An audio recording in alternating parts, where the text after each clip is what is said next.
चाहा हुआ पूरा होता है? उत्तर दो, बोलो मेरी माँ, बोलो। नहीं। अब आपका सोचा पूरा नहीं होता, आपका चाहा पूरा नहीं होता। अच्छा ये बताओ फिर होता क्या है? जो आप चाहते हैं, जो आप सोचते हैं वो पूरा होता है, या जो भगवान चाहते हैं वो होता? अच्छा ये बताओ, आपके चाहने से कुछ होता है? अच्छा, आप चाहते हैं कि हमारा ब्याह इससे हो जाए, क्या हो जाता है? आप चाहते हैं कि हमारा घर ऐसा बन जाए, क्या बन जाता है? आप चाहते हैं कि हमारी गाड़ी ऐसी हो, क्या हो जाती है? फिर आप चाहते हैं कि हमारा रूप रंग भी ऐसा हो, क्या हो जाता है? नहीं। लेकिन आप लोग फिजूल में क्रीम पाउडर लगा लगा के वैसा बनना चाहते हैं, व्यर्थ का खर्चा। अच्छा, आपके चाहने से कुछ नहीं होना, फिर किसके चाहने से होना है? जब भगवान के चाहने से सब होना है तो फिर क्यों ना भगवान में ही समर्पण कर दिया जाए। प्रभु जब आप ही चाहो, फिर आप टेंशन किस बात के लिए है? फिर टेंशन छोड़ो ना भाई, जब हमारे चाहने से होना ही नहीं है। अब हमारे चाहने से क्या हुआ? हम छत्तीसगढ़ गए थे कथा सुनाने, लेकिन वहां पे तूफान आया और हमारे जाने के पहले ही वहां कथा को रद्द करना पड़ा। तो हमारे चाहने से क्या होता है बताओ?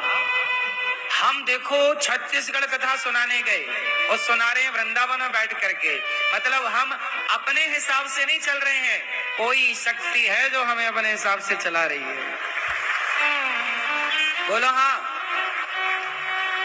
तो फिर समाधान क्या है? हम परेशान नहीं होते, क्यों?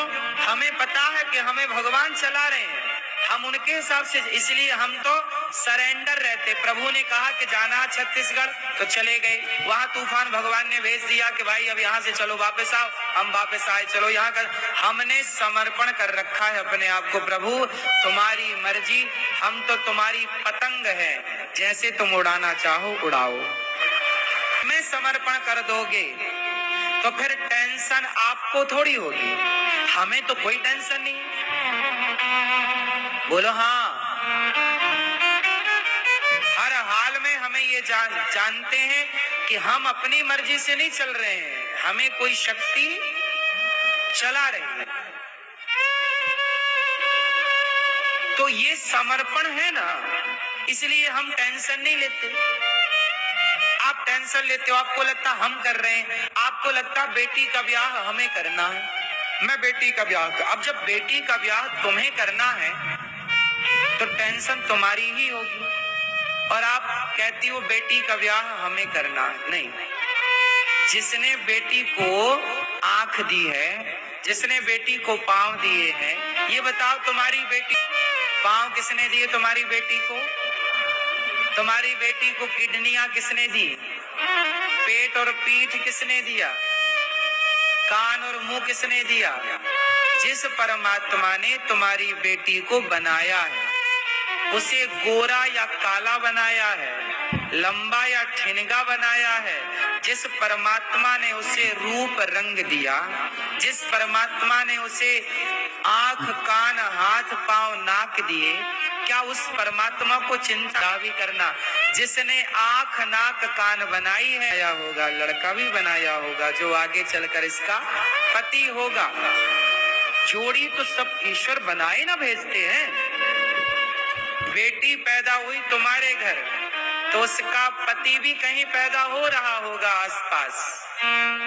तुम्हारे घर लड़का पैदा हुआ तो उसकी जोड़ी भी किसी ना किसी घर में पैदा हो गई होगी, और बाद में टाइम के बाद वो मिल जाते हैं, जिसे आप विवाह कहते हैं।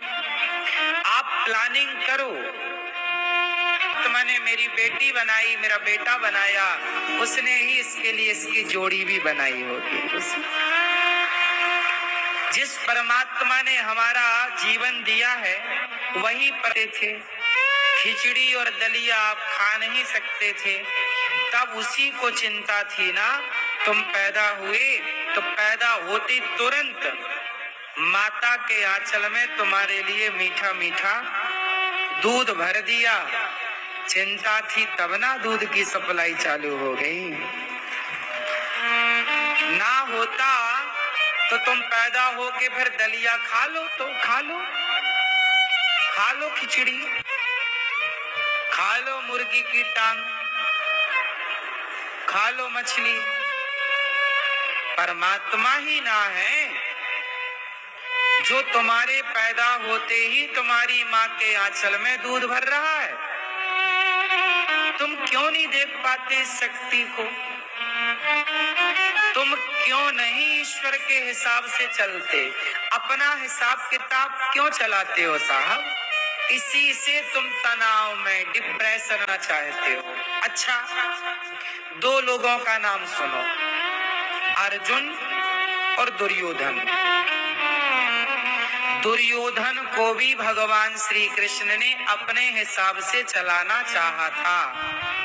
क्या कृष्ण के हिसाब से दुर्योधन चला? गए थे ना, 5 गांव दे दो दुर्योधन। दुर्योधन क्या बोला? मैं सुई की नोक बराबर भूमि नहीं। कृष्ण के हिसाब से नहीं चला, वो शकुनी के हिसाब से चला। जबकि अर्जुन कैसे चले? अर्जुन कृष्ण के हिसाब से चले। जो कृष्ण के हिसाब से चले वो जीत गए, जो कृष्ण हिसाब से चलेंगे वो ना जीतेंगे। तो अनिरुद्धाचार्य किसके हिसाब से चलता है? हाँ, और आप लोग किसके हिसाब से चलते हो? अपने हिसाब से चलना चाहते हो। हाथ जोड़ विनती करो, अपने हिसाब से ना चलो, सदा ईश्वर के हिसाब से। ये सोचो कि ये अब देखो हानि हो जाए तो समझो ईश्वर के हिसाब से चलो, जो हो गया हो गया। आपको क्या लगता है? हानि और लाभ नहीं होता? हानि लाभ तो प्रकृति का नियम है ना।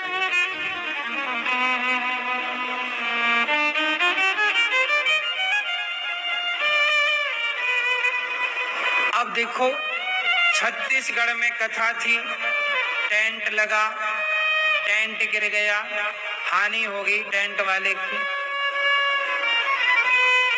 साउंड लगा, साउंड गया, पहुंचने में 2 दिन लगा, वापस आने में 2 दिन लगा। ट्रांसपोर्ट की व्यवस्थाओं से हानि तो हो ही गई। लेकिन ये हानि और लाभ ये प्रकृति का नियम है। इसलिए कभी हानि आए तो घबराना नहीं, और लाभ आए तो अभिमान में नहीं जाना, हर हाल में सम रहना। हानि लाभ